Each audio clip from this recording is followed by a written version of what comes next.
Well, this is Roy Pumfrey from Stop Hinkley with the Stop Hinkley news round or highlights of it for April.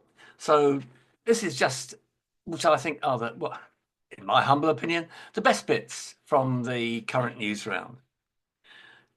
In the middle of March, Business Green reported that almost 70% of the public believe it's important for the UK to be a global leader in tackling climate change, which is according to the government's latest quarterly attitude survey, which highlights strong ongoing support for climate action, clean energy, and low carbon heating.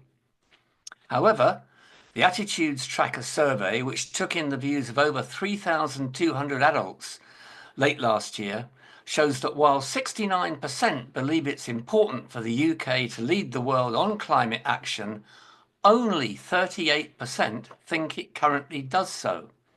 And this perception comes despite the UK having delivered the deepest emissions reductions of any G20 country since 1990. So the prophets of doom in a lot of the press are getting their point across, and it's not as apparent as it should be from what's really happening that the steps that we're taking do put us amongst the world leaders making efforts to reduce the potential climate change that surrounds the whole world, the whole planet. Okay, that's a sort of a global perspective, if you like. Here's a few more local things that are much more Hinkley C related. On the 6th of April, The Observer, ever reliable Sunday, had the story that workers building the troubled Hinkley C reactor in Somerset have raised concerns that the construction site is overrun by rats. Yeah, this is not Birmingham. This is right on our doorstep at Hinkley Point. The Unite and the GMB trade unions are understood to have warned the developer, French energy giant EDF, that urgent action is needed because the rodents are everywhere. The growing vermin population has prompted fears over the health of the workforce, building Britain's first new nuclear power plant in a generation, which is running years late and billions of pounds over budget. A source on the site told The Observer, "They're all over. You just see them sat there looking at you. It's worse near the canteens where I guess it started, but they're everywhere now." A second source confirmed that the trade unions had broached the issue with EDF, describing the number of rats on the site as quite grim. EDF is under pressure to deliver the plant by the early 2030s after significant delays and spiralling costs have saddled the company with growing debts. Workers have claimed that the financial pressures faced by EDF have had a damaging impact on their working conditions and pay. So it's not just Birmingham, where, of course, the bin workers strike has put them with a rat problem.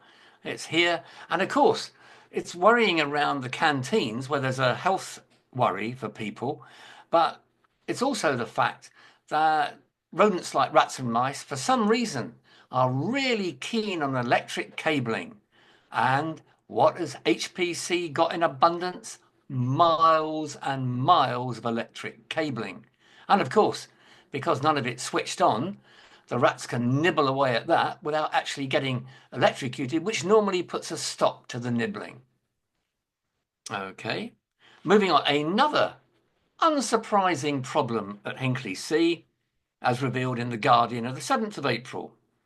A senior manager at Hinkley C accepted bribes, such as an £11,000 quad bike, to funnel extra work to a British engineering firm, an employment tribunal has heard.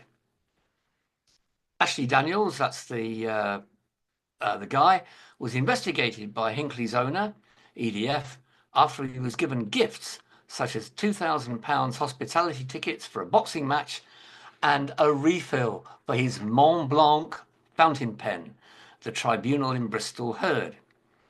The hearing was told that Daniels ensured more work was directed to a firm specialised in heavy lifting so that it could continue operating at Hinkley C. The Guardian understands that Daniels was dismissed by EDF. He was, in another source, described as a greedy little toad by the worker whose employment tribunal this actually was. The details have emerged in the judgment of a tribunal claim brought by an engineer, Garrick Nisbet, who sued his employer, Lotus Heavy Lift Solutions, a subcontractor at Hinkley C, for unfair dismissal. And you'll be pleased to know that the Hinkley C guy who's been dismissed was joined out of work by the guy whose employment tribunal failed. Okay, so backhanders at Hinkley C. It's a £46 billion project. If there wasn't some grift going on there, you'd be amazed. But even so, it's interesting to see it being brought to the public's attention. Surprise, surprise, only no surprise. That's what's happening there. So that's two Hinkley specific things. Now, looking elsewhere in the UK, the Daily Mail reminded us on the 5th of April that Britain's worst nuclear disaster, although it's unlikely you've ever heard of it, unlike Chernobyl in Ukraine or Fukushima in Japan, Windscale in Cumbria, now known as Sellafield, is not vivid in the public imagination. And that's because the full extent of the fire that broke out there in 1957 was covered up by the government, even though it led to dozens of cases of cancer. Atomfall, a video game released last month, sets users in an imagined post-apocalyptic version of Cumbria, a world where the Windscale fire has turned much of northern England into a lawless quarantine zone. And the Lake Districts are very appealing, so this takes a bit of imagining, but that's what the game's about. The real thing could in fact have been much worse. One local union leader went as far as saying that the consequences could have been as bad as the 1986 Chernobyl disaster had efforts to put water on the blaze backfired. All of that is almost unheard of. Most people, if you talk about nuclear, the two things that stand out in their memories are Chernobyl, Fukushima, and if it's also there, the 3 Mile Island disaster in the United States. So that's another point to bear in mind.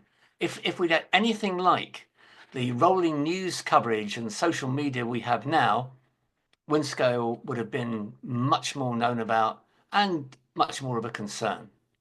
So those are just a few highlights from the news round. I hope you found them interesting. And of course, you can read the full detail of the whole month's activities here, there and everywhere, and featuring, sadly, lots more about the Sizewell C developments on the Stop Hinkley website. So thank you very much. I hope you've enjoyed it, and I look forward to repeating this in May. Bye for now.